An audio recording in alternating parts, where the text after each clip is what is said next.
together so that the problem is resolved, to stop bloodshed among the South Sudanese people. His condition was that unless John resigns and go, that was his first condition. His second condition was that the political prisoners must be released. And went on with other conditions, human rights and all these things. It did not take him more than a month to expose himself that he was not the best Democrat and he was not the best person that can keep the human rights.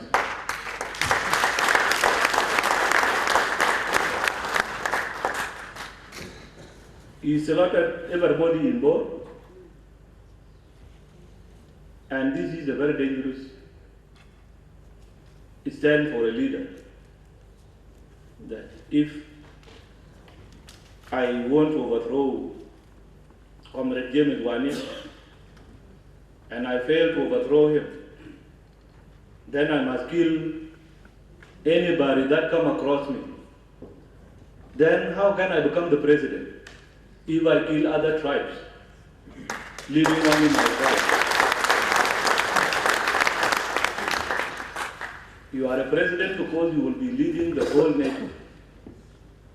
Good people, poor people, very rich people, everybody is your subject.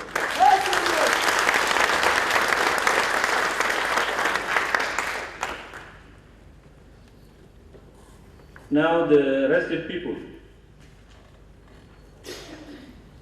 are not the Nuer for the people who would want to take this as a tribal conflict.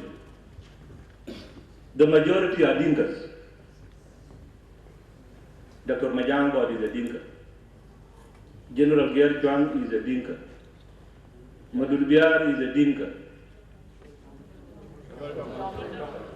Deng Alor is a Dinka.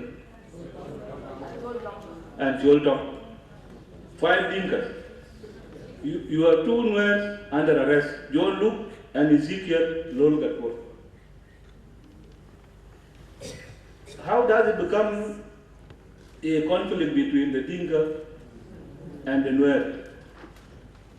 Kosti Maniba and Dr. Srino Itam are not Dinkas, nor are they Nuer. Kosti is a Moro from Western Equatoria. This man is a Lotuko from Eastern Equatoria. But they have the same interest that they want power. So if we take it away from this dimension and we give it a different dimension that there is a tribal problem between the Nuer and the Dinkas, then people are missing the point. So yesterday when I was talking with the Mama Rebecca, he was, repeating the same conditions of Dr. Kiir. Release of the detainees. She did not say that you resign.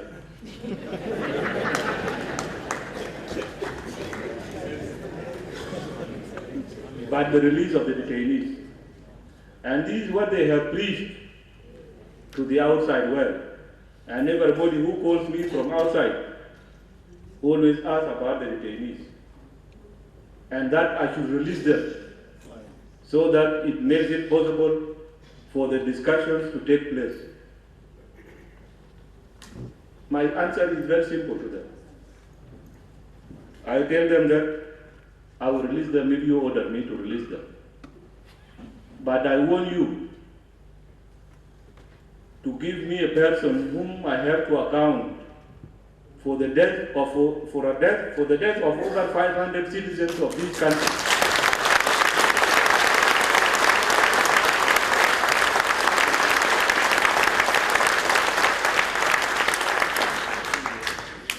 I can pardon these people today and release them to go. What will I do tomorrow if another gang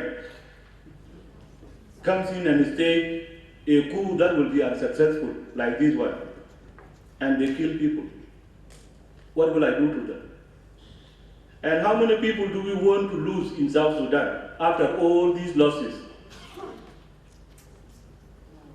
I don't think that we have the real sense of approaching the whole situation. Now, I would like to make it clear to you that it was not the accusation. I did not ever accuse Riek Machar of trying to make a coup.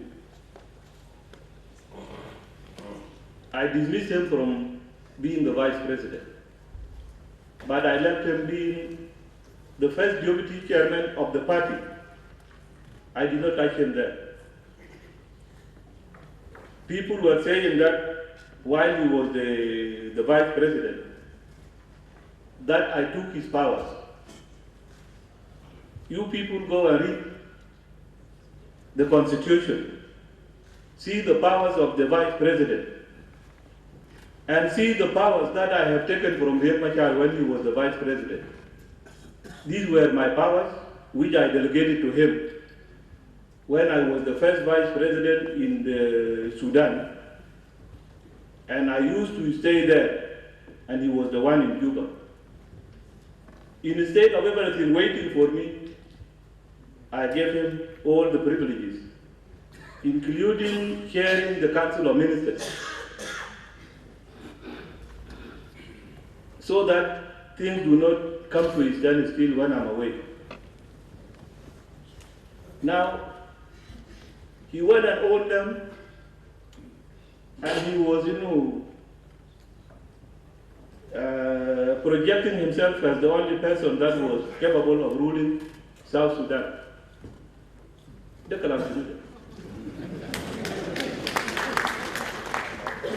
But anyway, there was no problem to show the people that these were not his powers. I just took them back and left him with his powers.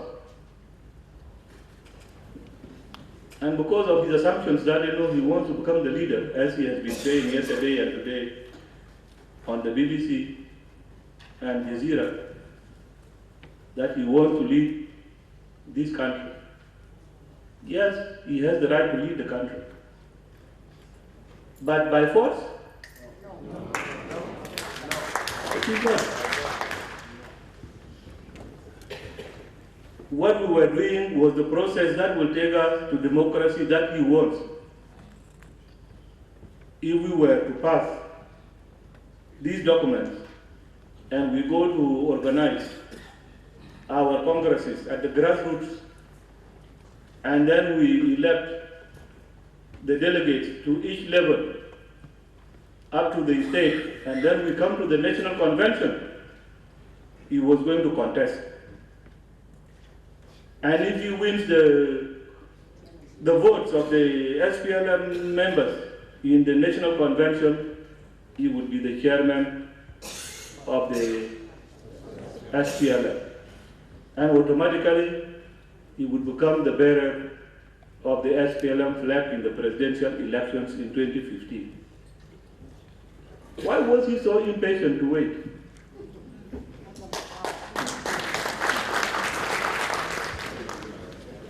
That was uncalled for. And I think if Dr. Riek and the group realize that, the SPLM members were not going to vote for him to become the flag bearer, are there no other options for him to take which are better than the military coup? If I was in his shoes, I would have just launched my own political party.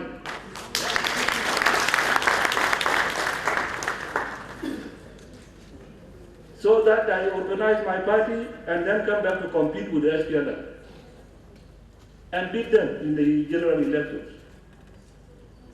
This was an option for him, since he has rejected the first option. The first option was that he should have remained calm within the SPLM and waited for until when his time comes, he can take it over through the same channels of the SPLM. But since he threw away that one, he should have launched his own party. The third option would have been to join another political party and tell the leader of that party so that give it to me, let me be the chairman.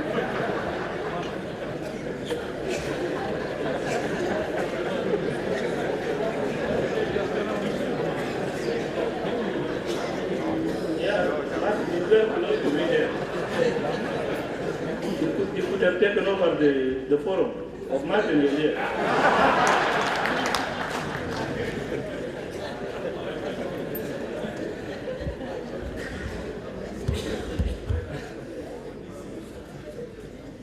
No, you cannot take over DC because you could have known, call his SPLM, SPLM-E or SPLM. Because it is the name SPLM which is actually killing the people.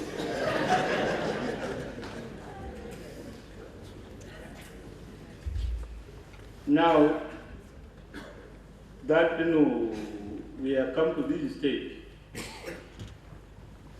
Dr. Riek has actually made crisis just the same like what happened in 1991 in South Sudan. Many people have died here in Juba. Many people have died in Akobo. Many people have died in Bor. Yesterday, we did not make any move against Bor because the day before yesterday, I was called by the Americans that I have to stop attacking Bor because they have their nationals there whom they would want to evacuate yesterday, Sunday. I said, if you will evacuate them on Sunday, I will stop the forces not to go to Bor. And I did. I told the Minister of Defense and the Chief of General Staff not to go to Bor and to allow the American embassy to evacuate the American citizens who are in Bor. This mission was done yesterday. It was accomplished. All Americans were evacuated from Bor. There are still other nationals. Foreign nationals are there. You have Ugandans, you have Kenyans, you have Ethiopians, you have Somalis, and many others. They are all there in Bor. These are the people who were just for business purposes. Their jobs are looted, nothing is there, and now they are crowded in the UN compound. If these people break into the UN compound, they will not be in a position to protect the civilians that have ran into their compound.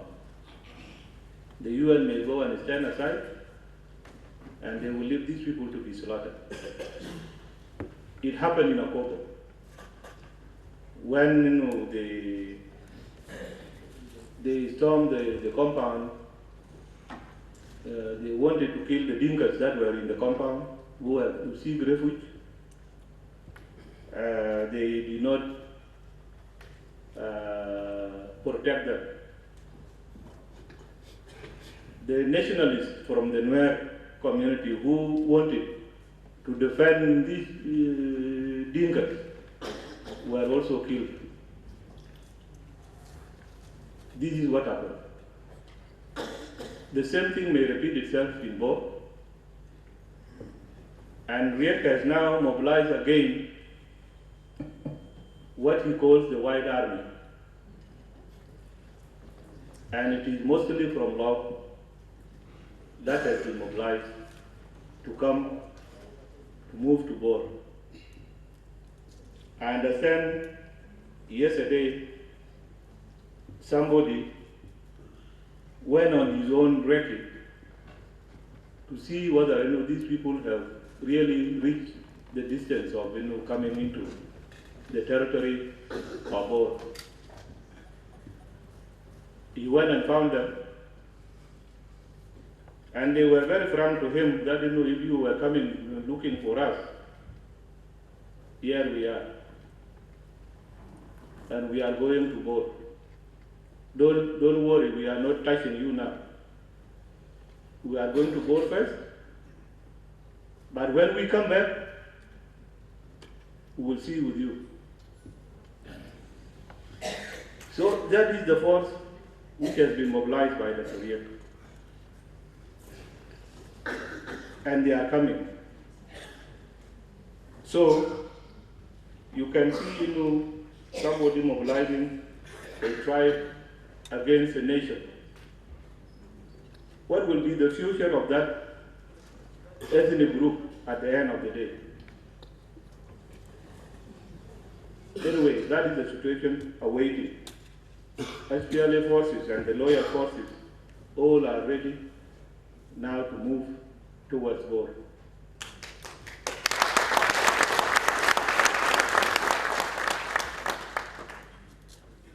In Bantu, the commander whom I had to western part of Bantu. So they are now safe and they are in Wankai.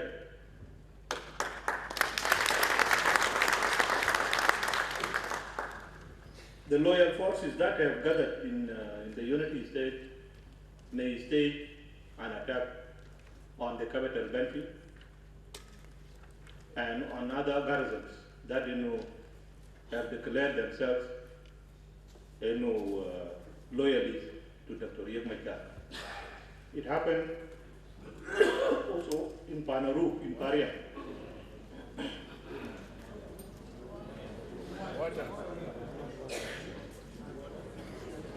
And we were saying that this thing was not a plan of one day. This is the flag that would have been the one to replace our flag. This is the new flag of the new group.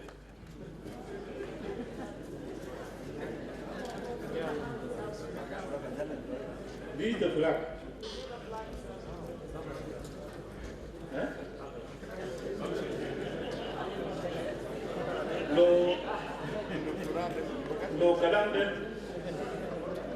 لو كلام ده كان بدا شهر 12 الفلان ده كان بعملوه 200.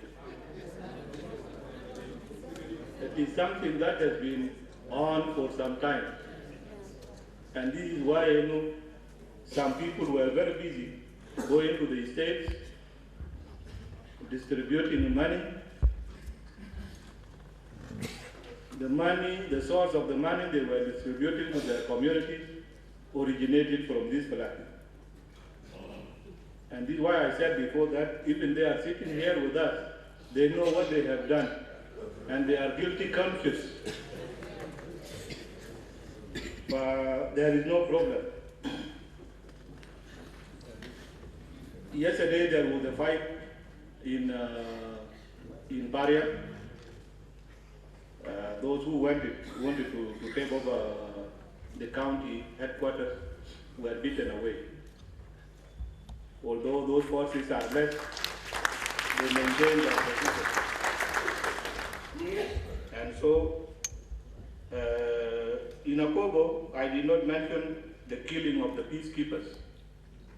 2 Indian soldiers were killed in Akobo, and 1 was wounded. So this is from Juba and the whole of South Sudan, I think foreigners will go. Now, it will create for us another crisis. Our Lombardi, Saturday, when helicopters went to board to evacuate, the nationals, they were shot at by the forces loyal to Riek Machar. And some American Marines and citizens were wounded, 3 of them were wounded very seriously in one of the helicopters. So they were brought here and they were rushed to Nairobi, and they are now getting their treatment there. It was recently when we held the investment conference in Juba. You all know how heavy it was attended by international investors. People went away with the hope that they will come to help South Sudan in development. But now, because Riek does not care for the citizens of South Sudan, he cares for his own position. He did what he has done. And so, we have to be ready to face whatever consequences that are going to come up. If somebody does not respect the UN agencies, where are the laws that he will respect if he becomes the head of the state? There is no way that, this thing can go on. So, I find it very, very important, Your Excellencies, to inform you really about what we have decided, the administration of this country, in response to the current events in our nation. Of course, after the failed coup attempt, there was order of curfew in Juba town to be observed daily from 6 p.m. to 6 a.m. until when the conditions, security conditions, are brought to normal. And that the law enforcement agencies were instructed to implement this order, and with the intention to protect the lives and properties of our people. As a result, I believe the situation in Juba is now coming back to normal, slowly but sure that it is going to be normal.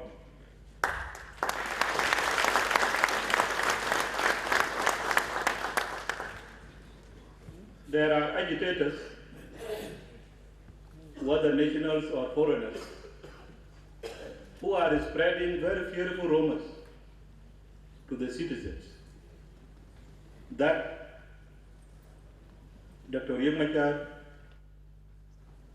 will come back to fight in Juba within this Christmas. He has now controlled Jonglei State, and he has controlled Unity State. These are the 2 states that he has controlled. How many states do we have? 10. We have 10 states. And if you control 2 states, you will still be the minority. And so, this is what people are saying. And they are advising people to flee, to run away from Juba. I will tell the people that don't listen to these rumors.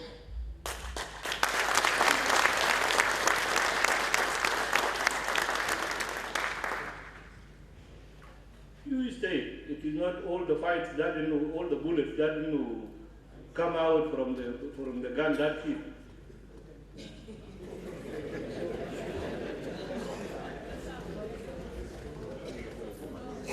Secondly, I did order for the arrest of the coup leaders. And anybody who would be found in violation of laws of this country, that is, those who would want to abuse the citizens, taking their property, beating them, or would want to kill them, all these people must be arrested.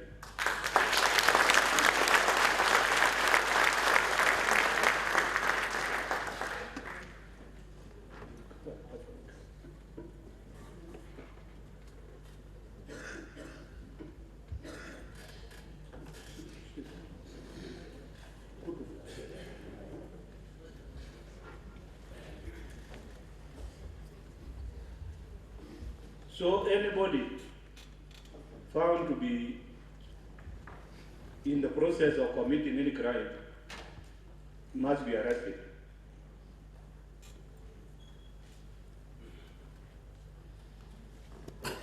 And many of the people who have been doing all these things have been arrested. I would like to assure you that anybody who have been arrested will not be tortured, will not be abused in any way. They will be kept and will be taken to trial in the law courts as soon as possible.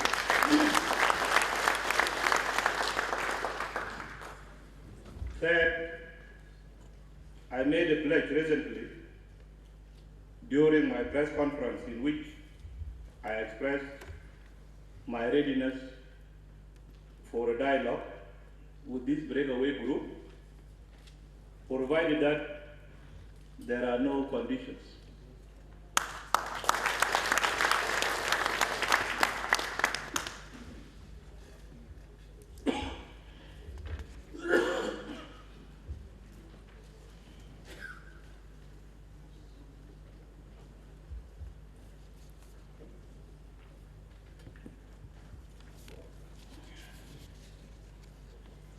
Through dialogue, I think we can resolve this misunderstanding very quickly and we will stop the bloodshed.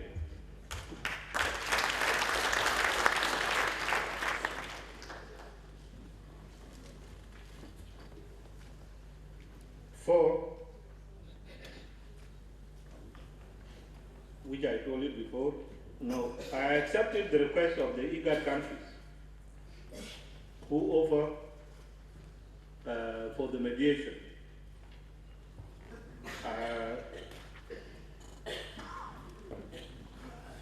I told them the same, that we are ready for any dialogue, but Dr. Machar must come to the table without any preconditions. The foreign affairs ministers of IGAD countries were here and they left with the intention that they would want to play a role. The President of the Republic of Kenya sent his special envoy, that is General Sombeyo, well known to all of you, for the role he played in the negotiations between us and the government of Sudan. Then he came here with a letter from his president. President Uhuru wants to take the lead in bringing back peace to South Sudan. I told him that we don't have any problem with Kenya taking the lead, but we would want you to mobilize the other IGAD countries to stand behind you instead of going for parallel negotiations or mediation. I have talked to President Uhuru on the telephone, and I have talked also to President Museveni on the telephone, and they are ready for this mission. Number 5, I also issued presidential order for the formation of the Crisis Management Committee, which is headed by the Vice President, Comrade James Waniiga. This High Committee is to plan, manage, and coordinate the activities to serve the victims and affected citizens as a result of the attempted coup. Mr. Speaker, sir, honorable members, I'm absolutely delighted once again to be in your August House for the purpose of support and collective responsibility in order to avert the temptations facing our country during these difficult times. We need to stand united as one nation against the forces which are determined to see us collapse. Nevertheless, we are all aware of the long work and heavy prices which we have paid together to achieve our independence. It is our collective responsibility today to protect and defend this beloved nation from any internal or external threats at all times. Finally, I appeal to this August House for their support and any necessary facilitation to allow the government to fully address the challenges in terms of security and humanitarian assistance to the victims of the failed coup. I also ask our citizens to remain calm and avoid hostilities among themselves. Those killing innocent civilians on the pretext that they are supporting the government and the president must stop forthwith, because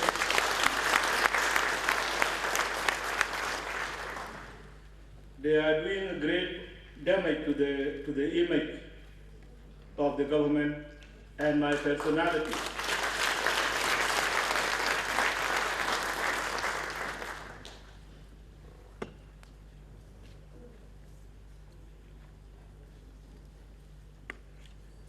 Those who are killing the innocent civilians and foreigners on the grounds that they are supporting Dr. Riek Machar must also stop. If you support me, do something good that will bring people together behind me.